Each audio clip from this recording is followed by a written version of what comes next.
Colombia, where a historic peace accord is to be signed between the government and FARC rebels. FARC just held its last conference, preparing to transition from warfare to politics. To cover reaction in Bogota, we're joined by CCTV's Michelle Begue. At the conference is CCTV's Toby Muse, who has been watching this public event unfold. Let's begin with Toby. A big day for FARC. Toby, how did it go today? Indeed, historic is the word that the FARC are using. The FARC commander, known as Timochenko, addressed hundreds of FARC guerrillas and told them, "Comrades, the destiny of Colombia is in your hands." The FARC leadership are trying to make sure that the entire FARC, thousands of fighters, are on the same page, that they will all vote at the end of this week to support the peace process that would turn them from a revolutionary armed group into a political party. So I think there's two issues that the FARC have here. One is that they are trying to convince all of the fighters to accept this peace deal.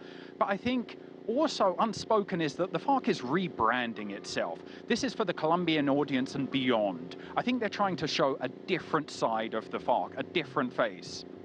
And this is a party that will be contesting elections for the presidency, for the mayor's office. They don't want to be seen as the revolutionary armed group any longer. Toby Muse live there at the FARC conference in Colombia. We turn now to CCTV's Michelle Begue in Bogota. Michelle, how is this conference being viewed by the Colombian people in general?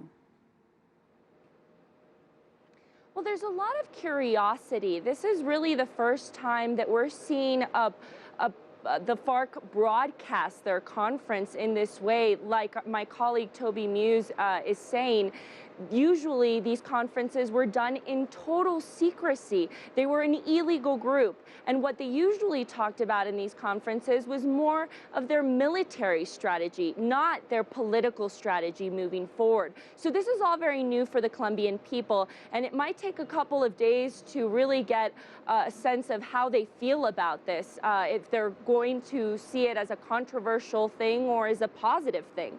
In the meantime, President Juan Manuel Santos is traveling to New York, where in the United Nations General Assembly, he's going to try to rally support for this peace accord and present it to the international community. He's also going to meet with President Barack Obama on Wednesday. All of this, some could say, is a way to rally support for the peace agreement because the Colombian people are going to vote on it on October 2nd in a plebiscite. And Michelle, how are the preparations coming along for this vote? You definitely feel that it's a sort of campaign season here. There's a lot of people on the streets talking about it in homes. There's a lot of debate going on over the topic.